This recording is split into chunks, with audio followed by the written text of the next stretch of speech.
Oh, good heavens, is that what you really look like? Oh, damn it. No, it's a costume. A costume. Let me guess. You are a large elf. Oh, no, wait. Lucifer. Why does everyone think I'm the devil? These are ears, for God's sake, not horns. Oh, I'm a Vulcan. You look nothing like the Roman god of fire. Not that Vulcan. I was in the future at a science fiction convention. Science fiction. It's a very popular genre. You sort of dabbled in it. Huh. Fascinating.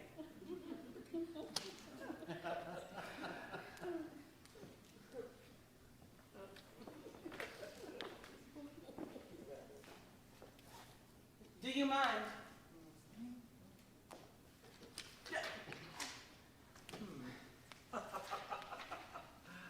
I have spoken of the learning of Ligeia. It was immense, such as I have never known in a woman. In the classical tongue, she was deeply proficient, because simply the most abstruse,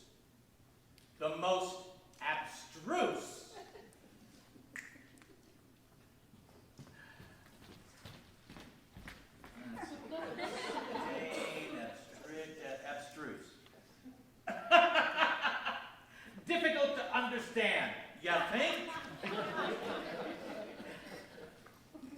In other words, obscure. So why didn't you write that instead of the abstruse word abstruse? Because now you have learned a new word. Wouldn't obscure have been simpler? For whom? Your readers, you gotta dumb it down and simplify your vocabulary for the masses. Why would I do that? Emperor Joe II told Mozart there were too many notes. Why can't you geniuses write in a way that's accessible to the common man or woman?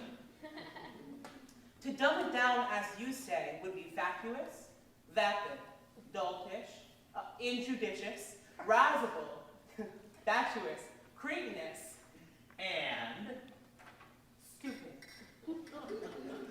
I think you choose big words just to prove you're the smartest guy in the room. I usually am. And you wonder why people don't like you. Eddie, may I come in? You don't have to knock. You're welcome in here anytime. Well, I didn't want to interrupt. I heard you talking and thought you might have a visitor. No, I was merely working through a new story idea aloud. Is there something that you need? A Reverend Rufus Griswold is downstairs. He said he's here at your request. Yes, splendid. Please fetch it. Tread carefully with this one, my friend. You don't want to get on his bad side. Bad side. He's a man of the cloth. Exactly. Good afternoon. I'm Reverend Rufus Griswold. It is a pleasure to meet you, Mr. Buck. Shall I fetch tea? You spoil me. That's my job. None for me, thank you. I shan't be staying long. Gentlemen, I leave you to your business. Reverend?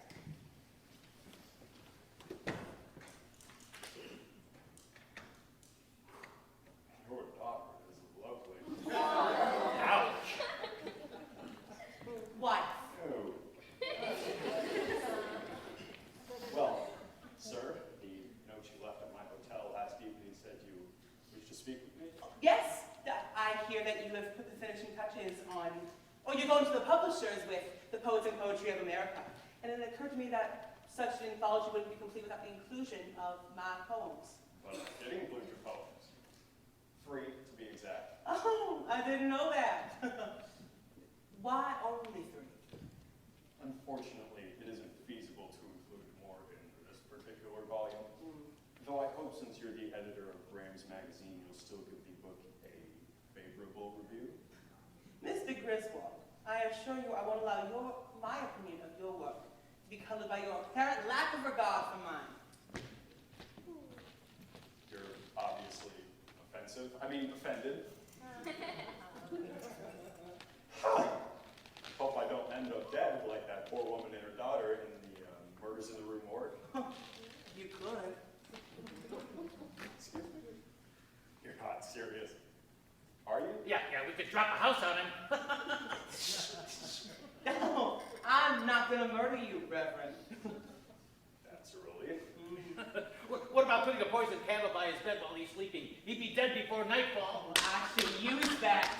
Oh, it's nothing. Or we could drop him in a river wearing concrete boots. Stop it. Mr. Poe, Yeah? there a problem? No. No. There's not. No. So, you read my Dupin mystery. What did you think?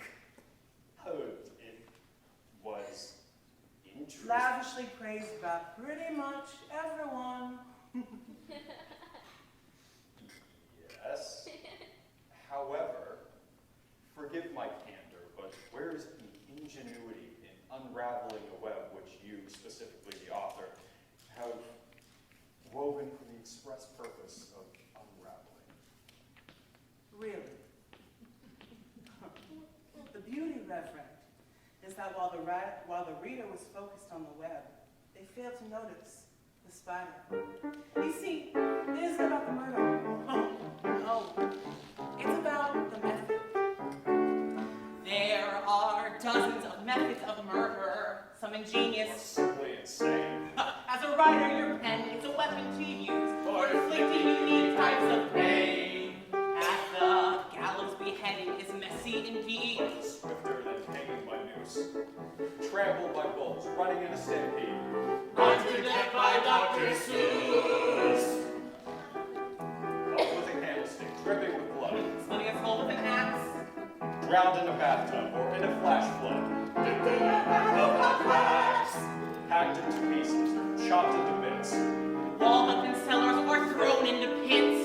Buried beneath floorboards. It has so many fits. Poisoned with hemlock, a classic technique. Struck with a rock. Not that unique. Death by injection or shocked in a chair. Grisly result being mauled by a bear. Stabbed with a knife by an angry ex-wife. Poisonous arrows and daggers. Snakes on a plane. A plane. Never mind. Bloodletting leeches are my cup of tea. Rather medieval and slow. Arsenic leaves not a trace in Chile. An avalanche, frozen in snow.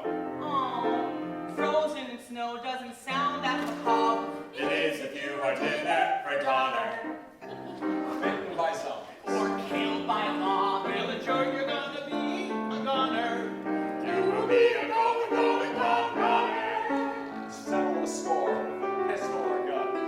Rivals use rifles when shots you are done. Stoning to death really pleases the crowd. Stretched on a rack. Screams are too loud. Buried alive, trapped in a tomb. Thrown in a swamp with a gator.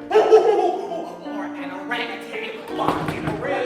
Dropped in a volcano's crater. See you later. Suffocated, crucified, Burned at the stake. Guillotine, strangle, or doom.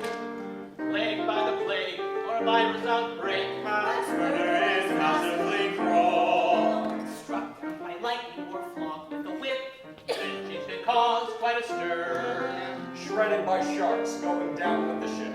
Assassinated by Aaron Burr. Alexander Hamilton. Alexander Hamilton.